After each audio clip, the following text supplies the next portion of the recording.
सबको നമസ്തേ. ഇന്ന് നമ്മൾ നോക്കാൻ പോകുന്നത് ഹിന്ദി വ്യാകരണത്തിലെ സമുച്ചയബോധക് അവ്യയ എന്താണെന്നും ഫുർബി എന്ന് പറയുന്ന സമുച്ചയബോധക് അവ്യയുടെ അർത്ഥവും പ്രയോഗത്തെയും കുറിച്ചാണ്. जो अव्यय दो शब्दों वाक्यांशों या वाक्यों को जोड़ते हैं उन्हें समुच्चयबोधक अव्यय कहते हैं. ചുരുക്കി പറഞ്ഞാൽ രണ്ടോ അതിലധികമോ വാക്കുകളെയോ വാക്യങ്ങളെയോ തമ്മിൽ ബന്ധിപ്പിക്കുന്ന അവ്യയങ്ങളെയാണ് സമുച്ചയബോധക് അവ്യയ എന്ന് പറയുന്നത്. ഉദാഹരണത്തിന് और लेकिन फिर भी क्योंकि तथा परंतु अथवा इसलिए एवं किंतु या ഇവയെല്ലാം സമുച്ചയബോധക് അവ്യയങ്ങളാണ്. ഇതിൽ ഫുർഭി അർത്ഥമാക്കുന്നത് എങ്കിലും എന്നിട്ടും നെവർട്ട്ലെസ് ഈവൻ ദെൻ ഇതൊക്കെയാണ്.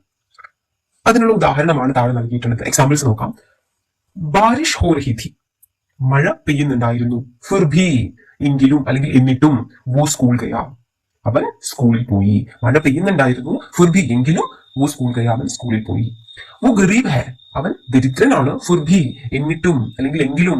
ഇമാൻദാർ ഹെ, സത്യസന്ധനാണ്. അവൻ ദരിദ്രനാണ് എന്നിട്ടും അല്ലെങ്കിൽ എങ്കിലും അവൻ ആരാണ്? ഇമാൻദാർ ഹെ, സത്യസന്ധനാണ്.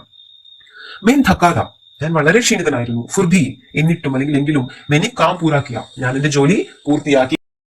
ബിജ്ലി നഹി ഥി, കറണ്ടില്ലായിരുന്നു. ഫുർഭി എന്നിട്ടും. ബച്ചെ പഠിത്തേ രഹി, കുട്ടികൾ പഠിച്ചുകൊണ്ടേയിരുന്നു. ഇനി നമുക്ക് പാഠഭാഗത്തിലെ ക്വസ്റ്റ്യനിലേക്ക് പോകാം. പേജ് നമ്പർ 11 പാഠഭാഗത്തിലെ ക്വസ്റ്റ്യൻ ആണ് സഹി മിലാൻ കർക്കെ വാക്യ ബനായെ, ചേരുംപടി ചേർത്തുകൊണ്ട് സെന്റൻസ് മേക്ക് ചെയ്യുക. ഇത് നിർച്ചർ കവിതാ പാഠഭാഗവുമായി ബന്ധപ്പെട്ടിട്ടാണ്. നമുക്ക് നോക്കാം. കോയി സുന്നേ വാല നഹി, ആരും കേൾക്കാനില്ലായിരുന്നു. ഫിർഭി നിർച്ചർ, എന്നിട്ടും വെള്ളച്ചാട്ടം എന്ത് ചെയ്തു?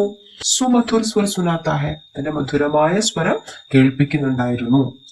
कोई ऊंचा स्थान त्यागना नहीं चाहता, ആരും തന്റെ ഉയർന്ന സ്ഥാനം ത്യജിക്കാൻ ആഗ്രഹിക്കുന്നില്ല. ഫുർഭി നിർച്ചർ, പക്ഷെ എന്താണ്? എന്നിട്ടും നിർച്ചർ അല്ലെങ്കിൽ എങ്കിലും നിർച്ചർ അധപതൻ കർത്താ ഹെ, നീച്ചെ ഗിർത്താ ഹെ എന്നുള്ളതാണ്, താഴേക്ക് പതിക്കുന്നു. പ്രേമി അവിദിത് ഹെ, പ്രേമി ആരാണ്? അജ്ഞാതനാണ്.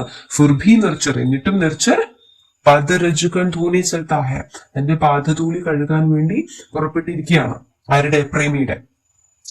ലഘു പാഷാണോ സെ ഠോക്കർ ഖാത്താ ഹെ, ചെറിയ പാറക്കല്ലുകളുമായി കൂട്ടിമുട്ടുന്നുണ്ട്. ഫുർഭി നിർച്ചർ, എങ്കിലും വെള്ളച്ചാട്ടം. ആകെ ബഡ്താ ഹെ, നിൽക്കുന്നില്ല, എന്നിട്ടും വെള്ളച്ചാട്ടം എന്താണ്? ആകെ ബഡ്താ ഹെ, മുന്നോട്ട് കുതിക്കുന്നു. അപ്പൊ ഇതാണ് അതിന്റെ ഉത്തരം. നിങ്ങൾക്ക് മനസ്സിലായി കാണുമെന്ന് വിചാരിക്കുന്നു. ഇത്തരം വീഡിയോകൾക്കായി ചാനൽ സബ്സ്ക്രൈബ് ചെയ്യാൻ മറക്കരുത്.